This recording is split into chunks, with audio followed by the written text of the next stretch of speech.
At the divorce hearing, my wife's lawyer stated, "Your Excellency, this gentleman doesn't even have a lawyer." The magistrate looked at me. "Is he defending himself?" Quote, I replied, "No, Your Excellency."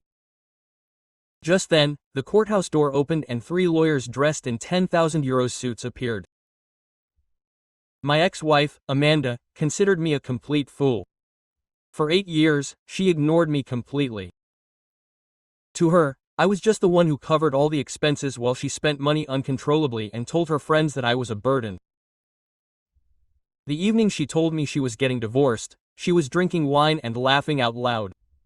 She claimed I would leave with nothing, maybe my bonsai if I was lucky. She told everyone in her tasting group that I was too cowardly to react and too naive to anticipate it. What she didn't know was that I had been secretly organizing for 3 years. It all started when I found a receipt in her car. A €600 piece of jewelry personalized for a certain David, not intended for me. I didn't make a fuss or confront her. I simply started recording every detail. I kept duplicates of emails, bank transactions, and chats, where she mentioned hiding funds. In 2014, faced with an unexpected tax audit, she got angry and ordered me to take care of the paperwork. She signed an express transfer document without reviewing it, claiming that tax issues gave her migraines. That signature transferred the house to my name and she didn't even bother to check it. In addition, I kept an old bank account active. Some time ago she had demanded that I close it, arguing that this showed distrust towards her, so I assured her that I did. It was a lie. I simply changed the contact information and quietly left it operational. With that account I financed everything, the legal advice, the detective who recorded 6 months of her infidelity with that David, whose partner she thought was at a conference in Seattle, and the accounting expert who tracked every euro she tried to hide. Amanda spent months bragging to her friends. She repeated to them that I would go to trial unprotected and alone. She bragged that the lawyer would crush me in a single session. Some even offered to come and cheer her up. She said it wouldn't be necessary. The morning of the trial she came in wearing fancy shoes and a €1,000 suit. Her lawyer had already collected €18,000 in advance. I was there, alone in my seat, no folder, no computer, nothing in sight. Her lawyer came over and whispered, "This will be quick." The judge came in and asked if I represented myself. "No, Your Excellency," I said. Her lawyer's brow furrowed. He claimed there was no record of any attorneys in fact being filed on my behalf and that he had confirmed that very morning. Then the back doors opened. In walked 3 professionals, dressed to the nines, wearing expensive shoes and carrying briefcases full of papers. The principal walked straight up to the magistrate and handed her his business card. The judge's eyebrows rose. The room recognized Brandon West, Patricia Mills and David Chen of the law firm of West & Associates. Amanda's lawyer's face paled. That firm had forced the early retirement of a federal judge. They didn't take minor cases. They stood next to me as if they had always been there. Amanda's arrogance vanished. Her lawyer began to sweat. They opened their briefcases. They had everything. Transactions to a shell company owned by her sister. Chats about hiding assets. Credit card statements from her affair. Audios of her confessing to secretly moving money. Images of real estate acquired in his mother's name, without my knowledge. Brandon West stood up. His tone echoed in the room without raising his voice. "Your Excellency, we provide documentation for 18 months, shipments to tax havens, messages in which the defendant planned to empty the joint accounts 3 days before filing for divorce." He handed over an envelope. The judge opened it and her eyebrows arched again. "What does this mean?" "A life insurance policy taken out by Mrs. Amanda 6 months ago. Your Excellency, my client appears as the initial beneficiary. But she changed the terms so that in the divorce the capital goes to an account unknown to him. An account that he shares with David Morrison." Amanda's face went blank. Her lawyer whispered something urgently to her. She shook her head several times. The judge stared at her. "Ma'am, do you wish to make a statement?" Amanda stood up, adjusting her expensive dress. Her voice sounded confident, almost provocative. "That capital is mine. I generated it and managed it. He never asked in 8 years why you ordered him to take care of it. Everything. Patricia Mills interrupted. Every time my client asked about finances, I called him suspicious. We have audio where you recognize him. Mills activated playback. Amanda's voice filled the room. It's so unfortunate. I ask you to look at the accounts and apologize for doubting. It sounds like a domesticated C. Disagree and obey, sign and initial. Her clubmates continued to laugh. I recognized those voices, the same ones that smiled at me at family gatherings and at meals in our house. Amanda paled. That is out of context. What context justifies comparing your husband to a trained dog? The judge asked coldly. Amanda's lawyer stood up. Your Excellency, I request a stay. My client is affected. Denied. The judge kept her gaze on her. Continue, Mr. West. West continued. We also prove that the lady provided my client's confidential financial information to David Morrison. Information that he used to rival him. Against my client's company. False. Amanda exclaimed. David. We never have the emails. David Chen hung up. From his private account, sent with his electronic signature from his computer, Chen projected the screenshots. Emails from Amanda to David with details of my projects, tactics and clients. I told you he was naive. He doesn't even suspect that I check his laptop every night. Amanda's lawyer closed his briefcase, murmured something to her. She vehemently denied it. He shrugged, stood up and said to the judge, Your Excellency, I resign from representing my client. I request permission to step aside. Total silence. What do you mean? Quote, the magistrate asked. I can't in good conscience continue. My client hid essential facts from me. Quote, the judge sighed. Authorized. Mrs. Amanda, do you want an adjournment to find a new lawyer? Quote, Amanda watched as her lawyer left the room. Her hands were shaking. For the first time in 8 years, I saw her genuine, terrified, fragile, isolated. She didn't respond in a weak voice. Let's finish now. The judge examined the papers. The silence lasted for minutes that seemed like an eternity. Okay, I've analyzed the evidence, messages, transfers, statements, audios. In 25 years of career, I've rarely seen such calculated economic and emotional manipulation. Quote, Amanda clenched her fists. Mrs. Amanda, the magistrate continued. Not only did she conceal assets and plot to leave her husband helpless, she divulged information that could have cost her her job, and through these documents she intended to claim alimony while hiding assets worth more than €500,000. She was only trying to protect me. Amanda stammered. Take cover. The judge took off her glasses. Whose? The man who paid all the bills for 8 years while you squandered it on your lover. The sentences hit like blows. Amanda fell. The house has been in the plaintiff's name since 2014, legal and proven. You have no right to it, but there is more. The common assets will be distributed fairly, only the legitimate ones. Those acquired with diverted funds will be investigated. If misuse of shared accounts is confirmed, you will return what is due. Amanda sank into her seat. In addition, the judge signed a paper. You will bear the plaintiff's legal costs. The three from West Associates do not act pro bono and their prolonged fraud caused it all. I will not be able to pay it, Amanda whispered. It is tens of thousands, 18,000 down and another 40 pending. I demand full payment or I will sue you, her former lawyer added from the doorway. Amanda looked at him, astonished. He responded with a smile. She froze and walked away. The judge slammed her gavel. The divorce is pronounced. The terms are final and unappealable in the face of the evidence of deception presented. The hearing is adjourned. I remained seated in my seat. I felt no relief. I felt no victory, only an intense exhaustion that had been building for years. Brandon West put his hand on my shoulder. You are free. I nodded silently. Amanda remained in her place, staring at the table. Her fellow wine-tasting club members, who had come to support her, hurriedly left without a glance. I heard them murmur as I passed. I can't imagine she would do anything like this. I always sensed there was something strange about her. Better get out of the way before she gets to us. Hypocrites, all of them. I stood up and headed for the door. Amanda looked up as I passed. This isn't over yet, she muttered with suppressed rage. I stopped. I stared at her. For the first time in 8 years. It wasn't me who looked away. It's over, Amanda. It's been a long time. I left the room. The evening sunlight hit my face.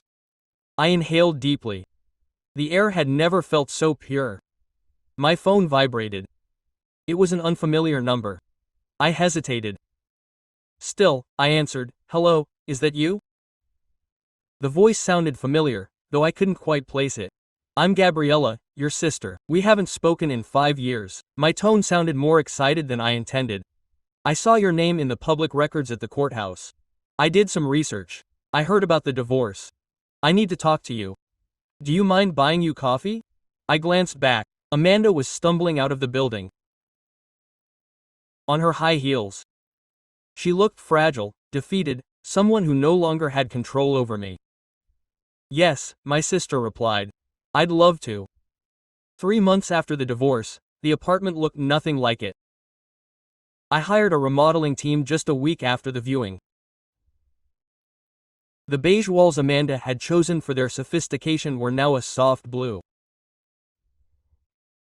The designer white sofa that no one else could use was in a donation van.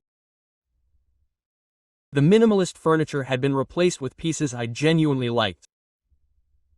I was painting the last section of the living room when the doorbell rang. Gabriella appeared in the entryway with 2 coffees and a bag of croissants. "I brought breakfast," she said. "I figured you could use it." We hadn't seen each other since that initial coffee 3 months ago.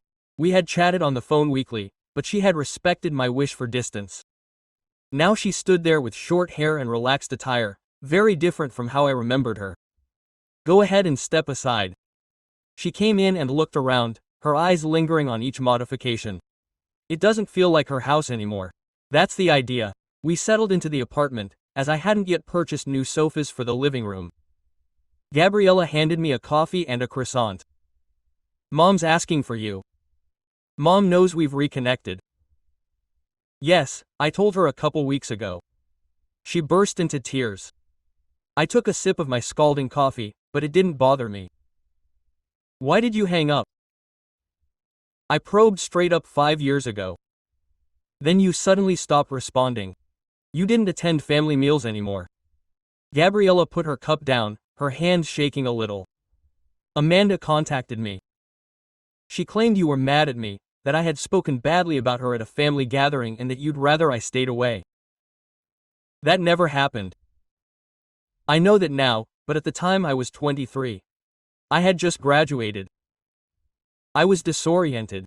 I tried calling you 3 times and you didn't answer. I never heard from them." Gabriella took her phone and showed me the history. 3 attempts to my old number, the one I shared with Amanda on the shared plan. "She answered your calls," I slowly gathered, understanding. "She claimed it was so she wouldn't interrupt your work. She probably eliminated my attempts." We fell silent. With each passing month, she found another level of manipulative control. It was like peeling back the layers of a toxic onion. "There's more," Gabriella added. "Mom has details to share with you. Lies Amanda told her about you." "What kind of lies?" "That you didn't want family visits? That you got irritated when Mom called, that you saw family as a nuisance?" I let out a bitter laugh. "I invited Mom to dinner every month for 3 years. Amanda made up excuses to cancel. She'd say she was sick or that we had work commitments or that the house was being fumigated. Mom thought you didn't want to see her. She stopped insisting so as not to bother you. And I assumed Mom was busy with her routine. Amanda always mentioned that she'd talked to her and that everything was fine." Gabriella shook her head. "She separated us from everyone, from me, from Mom, from your colleagues. Do you remember Javier, my friend from the office? He stopped including me in after work outings. Amanda Lafont assured him that you considered him a reckless drinker and that you avoided socializing with him. Javier revealed this to me 15 days ago after explaining the situation to him." I put the cup on the floor. Suddenly I couldn't hold anything. "How many more people?" "I have no idea, but I'll find out. Mom and I plan to contact who Amanda could have influenced." "For what purpose?" "It's behind us now. So that they know the truth, so that they don't think that you ignored them of your own accord." The thought oppressed me. So many people convinced that I had rejected them, so many who perhaps held a grudge against me for no real reason. I'm not sure I can face it, I confessed. Gabriella came over and hugged me. I couldn't remember when someone had hugged me so sincerely. You shouldn't face this alone. I'm here. Mom too. And those who truly appreciate you will understand. If they don't, it's because they were never worth your time. We stood there like that for a moment. Then he stood up and began helping with the painting. We didn't talk much for the next hour, just working together. You know what's the hardest part? I said as I painted a window trim. What? That part of me still feels responsible. Like I caused all this. You didn't cause anything. She chose to act maliciously. That's her fault, not yours. Easy to say, hard to accept. I know, but you'll do it. My phone rang. It was Mom. I looked at Gabriella. Listen, she suggested. I took a deep breath and answered, Mom, son. Her voice instantly broke. Gabriella told me you were with her. I need to see you, please. Sure, Mom. Can I come in right now? I looked around. The house was a mess of paint cans and incomplete furniture. Yes, come on. I hung up. Gabriella smiled. She'll cry a lot. I can imagine, and she'll apologize for everything. I can imagine that too. Are you ready? I looked at the blue walls, the gaps where my belongings would be placed, my bonsai tree in the window, finally in the direct sunlight it needed. Yes, I think I am. Gabriella nodded and continued painting. Half an hour later, Mom knocked on the door. When I opened it, she threw herself into my arms and cried just as Gabriella had anticipated. But this time I cried too, and it felt like the beginning of something real. The Bonsai Club met on Saturdays at the Botanical Garden. I had abandoned the sessions 6 years ago when Amanda dismissed it as a hobby for dull old people. Now I returned with my Japanese maple, which had miraculously survived in a shadowy corner of the house. Quote, "That tree needs immediate pruning," a voice said behind me. I turned around. A woman of about 35 was assessing me with a professionally critical expression. Brown hair in a ponytail, nails covered in dirt, functional attire. I know, I haven't taken proper care of it in years. What happened? Long story. He shrugged and took a seat on the bench near my work area. The workshop lasts 3 hours. There's plenty of time. It wasn't flirting, just genuine curiosity. I enjoyed it. My ex-wife saw it as a waste of time. Your ex-wife was wrong. Then I genuinely laughed for the first time in months. I'm Isabel, he held out his hand. A landscape architect. I do some landscaping for companies, but bonsai is my own passion. I'm good at it. 6 years ago I was known here as the maple expert. The club still mentions your name. You had a juniper that won a regional competition. I let it dry out in the 3rd year of our marriage. I forgot to water it for 2 weeks because of a work emergency. Looking back, it was hopeless. Isabel inspected my maple with skill. This one can be saved, but it requires dedication. Water every 3 days, prune monthly, fertilize properly. You'll take it. Now I can. Why now? Because I no longer depend on outside approval to attend to what I value. Isabel nodded as if it fit right in. She spent the next hour reminding me of forgotten methods. She was tolerant but honest. She didn't soften her observations. You cut too close to the trunk. Leave room for healing. The angle is off. That's how you'll disrupt the growth. Okay, that was right. Go ahead. By the end of the workshop, my tree looked better, not flawless, but advanced. Come back next Saturday, Isabel asked as she gathered up her tools. Yes. Bring the maple. We'll move on to the branches. Can you give me lessons? I'll save your tree. It's not the same. She left without formalities, just raised her hand and headed to her car. I arrived home with unusual ease. I placed the maple in the brightest window. Gabriella had helped me set up an automatic sprinkler for my work trips. My phone vibrated, a number I didn't recognize. I was about to ignore it, but an intuition prompted me to answer. Hi, I'm Amanda. Her voice was different, exhausted. Maybe with a hint of fear. What's wrong? I have to talk to you. I got fired from my job. I'm sorry. Silence on the other end. I expected her to say more. I had nothing more to offer. That's all. I'm sorry. What else do you expect me to say? I lost my job because of you. Your lawyer talked to my company, told them everything I did. I didn't ask him to, but he did, and now I'm broke. The girls at the club aren't answering my messages anymore. And David stopped. I waited. David went back to his wife. He blocked me everywhere. Okay. That's all you can think of to say. What do you want me to say, Amanda? That I'm glad? I'm not glad. That I'm going to help you? I'm not going to help you. That I'm sorry, I already said it, you're a loser. Maybe, but I'm not your loser anymore. I hung up. I blocked the number. I slumped down on the new couch I'd bought last week. It was soft, too wide for one person, but perfect for lying down with a book. I felt no remorse or satisfaction, just emptiness, and that was fine. The following Saturday I returned to the club. Isabel was already there, focused on a spectacular white pine. Did you bring the maple? You said to bring it.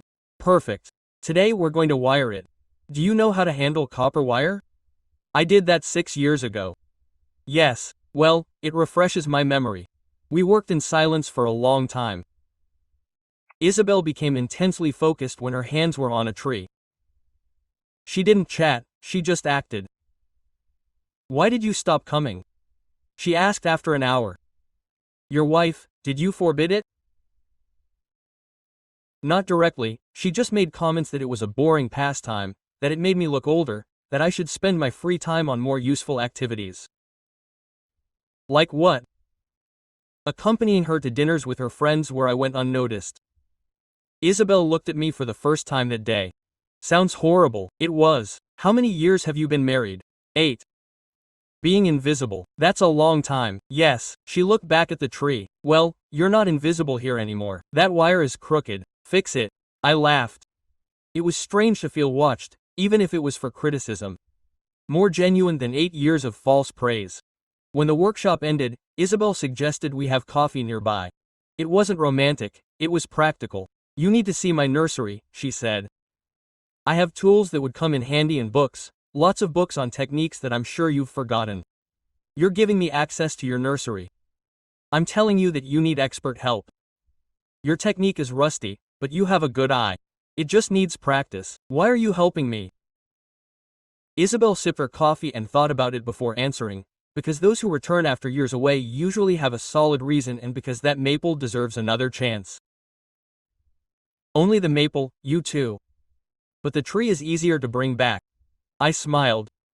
It was a raw sincerity, without ulterior motives, without manipulation. Just a woman with a passion for bonsai who recognized someone who needed to rekindle that passion. I accept your help. Great. Come over after work on Wednesday. I'll give you the address. We exchanged phone numbers. When I got home that night, I saved her contact with no expectations. She was simply someone who understood bonsai, and maybe in time she could come to understand me. On Wednesday, I visited Isabel's grow shop. It was on the outskirts of town, a large lot with greenhouses and outdoor tables. She was still pruning a cherry tree when I showed up. You're early. I left work early. Okay, help me out here. I have to hold this branch while I cut straight. Straight to work. We spent 2 hours with different trees. Isabel explained methods while her hands were busy. She taught better when she was busy. Are you hungry? She asked as evening fell. Yes, there's an Italian place nearby. Nothing fancy. Good pasta. Let's go.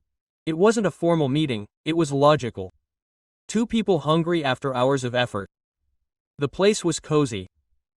Wooden tables, warm light, the scent of basil and garlic. We sat down by the window. Tell me your whole story, Isabel said after ordering. Everyone at the club is talking about your return, but no one knows the details. What do you want to know? Why did you leave? Why did you come back? What happened in between? I told them everything. My marriage to Amanda. The 8 years of invisibility, the divorce, the court hearing, the lawyers from Western Associates, the recordings where she called me a trained dog, how she isolated me from family and friends. Isabel listened without interrupting, without exaggerating, without making any poor gestures. Did she just listen? Are you done? She asked when I fell silent. Yes, okay, 3 points. First, your ex is toxic and probably has some kind of personality disorder. Second, you contributed to your own invisibility by allowing it for 8 years. Third, the fact that you're here now shows that you understand and are changing. ACO, I was speechless for a moment. It wasn't what I expected to hear. Yes, in everything. Good. So, you don't need pity, you need truth. And the truth is, you're not that man anymore. Stop dragging that around like it defines you. The pasta arrived. We ate in silence for a few minutes. It was liberating to be with someone who didn't dramatize every single thing. Have you ever been married? I asked. Quote, no, engaged once 4 years ago. He cheated on me with my partner. I caught them when I got to the office early. I'm sorry. Don't be. He taught me not to mix business with desires. I work alone now. It's better this way. Haven't you had a partner again? I've dated a few. Nothing serious. Most people run away when I tell them I spend my weekends with trees instead of NS. That sounds ideal to me. Isabel stared at me. I'm not looking for a relationship now, let's be clear. Me neither. Perfect. Then we can be friends without any hassle. Friends. She nodded and continued eating. No tension, no expectations, just clarity. I was signing the check when the door opened. Amanda came in. She saw me instantly. Her expression went from surprise to fury in seconds. She walked straight to our table. Isabel looked up and assessed quickly. So this is what you do now, Amanda said, raising her voice. You've already found a replacement. I didn't answer. I finished signing. I'm talking to you. She slammed her fist on the table. Who is it? Your new assistant, your new maid. Isabel put down her napkin and stood up. She was taller than Amanda. Her demeanor was calm but firm. My name is Isabel and you are making a public spectacle of yourself over a man who no longer concerns you. That is unfortunate. Amanda took a step back. I expected no opposition. Stay out of here. You don't know anything. I know enough. Now leave before I notify the manager. I'm not moving. She turned to me. I need to talk to you. It's urgent. I stood up. I grabbed my jacket. Isabel was already at my side. There's nothing to discuss. I have no money, no job, nothing. And here you are, dining peacefully. That's none of my business. You were my husband. You have an obligation. I was. Not anymore. The judge made that clear. Amanda grabbed my arm. Isabel put her hand on hers and pushed it away decisively. Don't touch him. The manager came over quickly. Ma'am, please leave or I'll call security. Amanda looked into both of our red-rimmed eyes. Maybe there was drunk, maybe she was just lost. It won't stay like this, she said, shaking. You're not going to do anything, I replied calmly. There's a restraining order if you harass me again, and I'm sure Isabel will testify if necessary. No problem, she confirmed. Amanda opened her mouth, closed it, turned, and walked out. Through the window I saw her get into a cab. The manager apologized. I told him it was okay. We went out together. Was that your ex? Isabel asked on the way to the cars. Yeah, it's worse than I imagined. Yeah. She pulled up next to her truck. Are you okay? Yeah, it's weird, but it didn't affect me as much as I thought. That's a good thing. It means you're letting go now. Thanks for the inside. No need to thank me. No one deserves to be harassed in public. She rolled up the window, rolled it down. There's a club again on Saturday. Are you coming? Yeah. Bring the maple. We'll transplant it into a better pot. She nodded and drove off. I lingered in the parking lot for a moment. Dinner had been interrupted, but not destroyed. Amanda tried to make a scene and failed. For once, her appearance didn't unsettle me. I drove home feeling different, more grounded, as if something inside me had finally found its balance. A year after that interrupted dinner, my life was different. Isabel and I had gone from friends to couple without intending to. There had been no grand scene. Just one day she brushed my cheek as she said goodbye and I kissed her back. That was how it began. Now we were together almost every weekend. She in her nursery, I with my bonsai trees. Sometimes we worked on landscaping projects for her clients. Sometimes we simply shared the same space without having to break every pause with conversation. Gabriella was planning a family reunion at her newly purchased apartment. Mom, Dad, Gabriella's husband, their 2 little ones, and me. Isabel would be there too. Are you feeling anxious? I asked her in the car about the reunion with your family.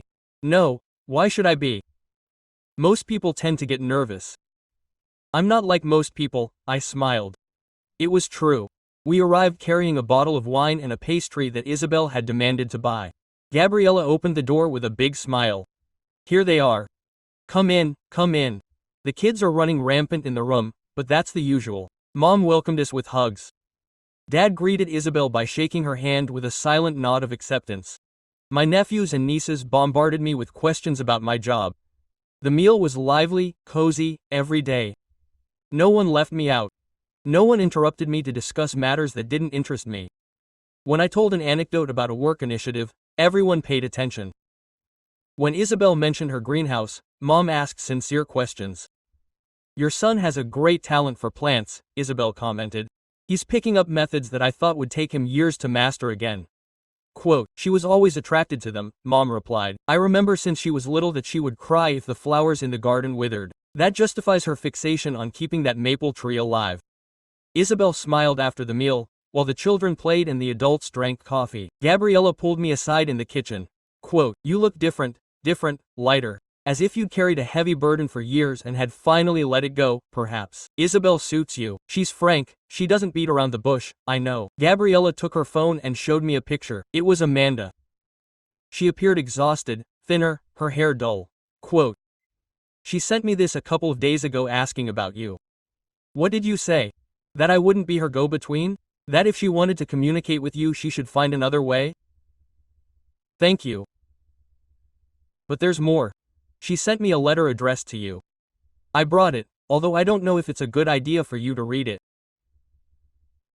She handed me an envelope, my name scribbled in Amanda's handwriting, messier than before. Did you open it?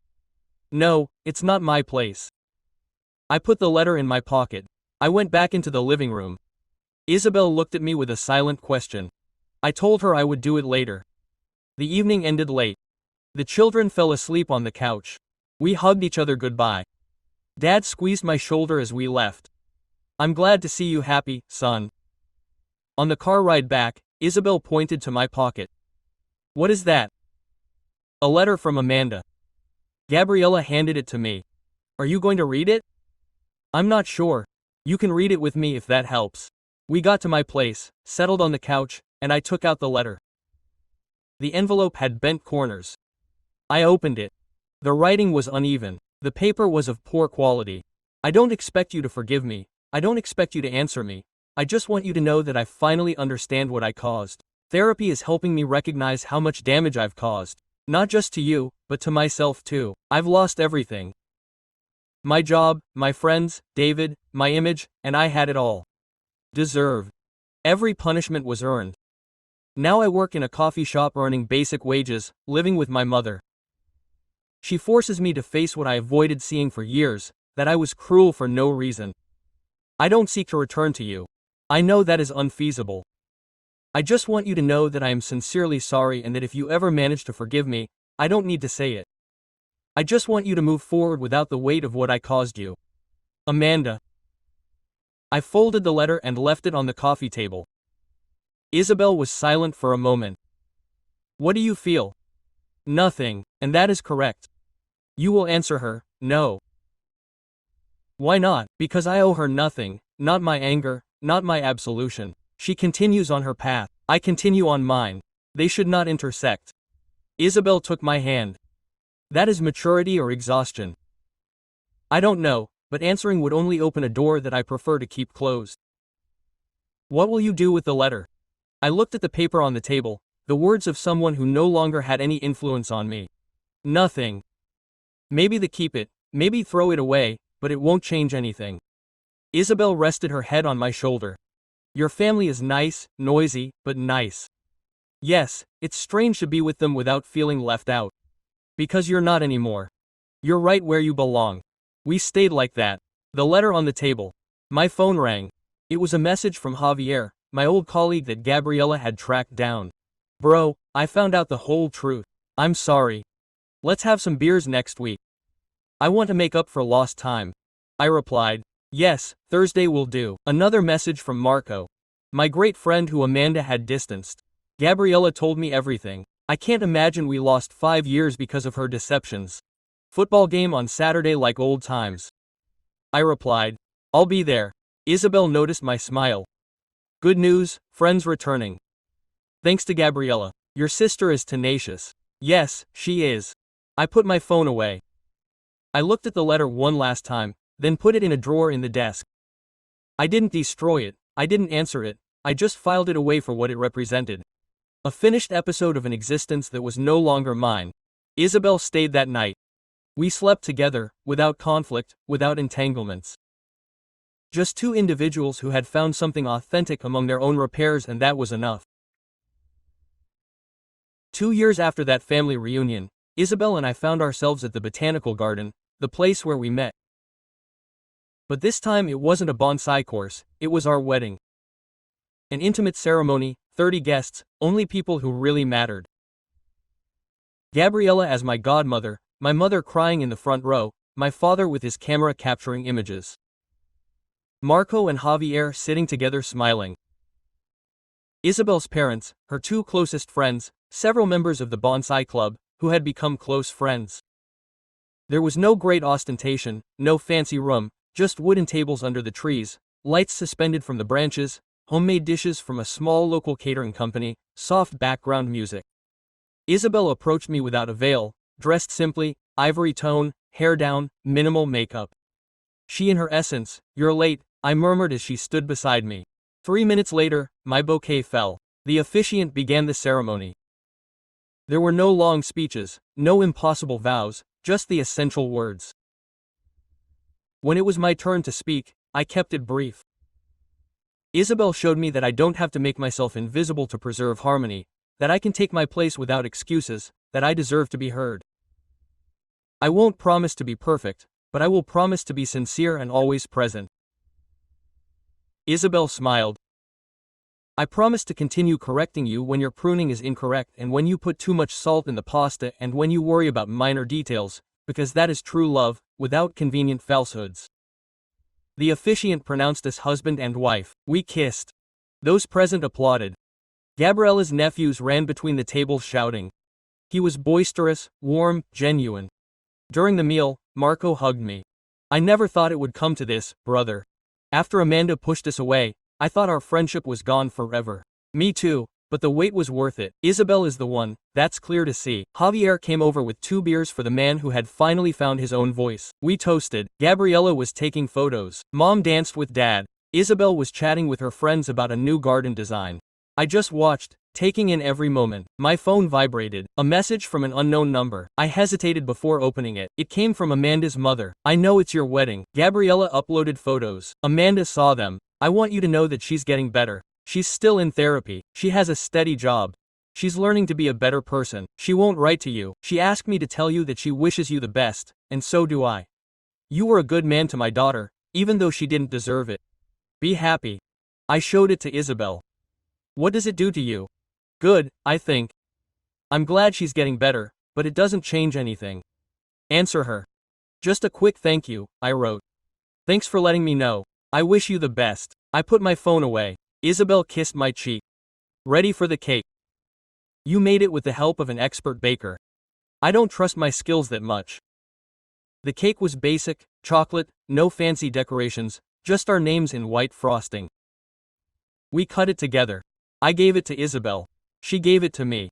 No smearing cake on each other's faces, just simplicity. When the celebration was over around midnight, we helped clean up. Gabriella tried to stop me. It's your wedding. We'll clean up. You guys made the food. I'll clean up, stubborn one. I learned that from the best. She hugged me tightly. I'm proud of you, of how you got back on your feet, of how you didn't let Amanda ruin you forever. You supported me. Mom supported me. Marco, Javier, Isabel, I didn't do it alone, but you chose to have the help. That was your choice. Isabel and I drove to our new apartment, bigger than my old house, with space for a design studio for her, an office for me, and a large balcony where we grew bonsai together. Happy? Isabel asked as we settled down for bed. Yes, absolutely, absolutely. We lay back. Moonlight filtered through the glass. I listened to the quiet murmur of traffic in the city below. Quote, "Do you know what the most beautiful part is?" I murmured in the darkness. What? That this day revolved around us, the people who truly love us. Amanda didn't even appear in my thoughts, not even as a faint specter, because she no longer fits in them. That's right. Isabel squeezed my hand. Tomorrow we'll go to the garden center.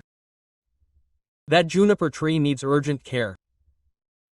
Tomorrow falls on Sunday, a day of rest, but trees ignore weekends. I burst out laughing. It was so typical of her nature. Okay. We'll go to the nursery and then we'll make breakfast together. Pancakes. You make them. I'll pick up everything, deal, done. I fell asleep feeling fulfilled, not because my existence was flawless, but because at last every choice, every moment, every corner I inhabited belonged completely to me. Amanda had tried to erase me for 8 long years, but she hadn't succeeded. All she had managed to do was show me precisely what kind of existence I would always reject. And that teaching led me here, to this apartment, to this woman, to this family that we had rekindled. These friends I had recovered. It was not the desire for revenge that rescued me, it was the determination to build something greater on the ruins she abandoned. And now, lying next to Isabel, surrounded by the bonsai trees that thrived vigorously on our balcony, I understood that I had obtained something infinitely more precious than any legal triumph. I had regained my entire life and this time no one would take it from me again. Yes,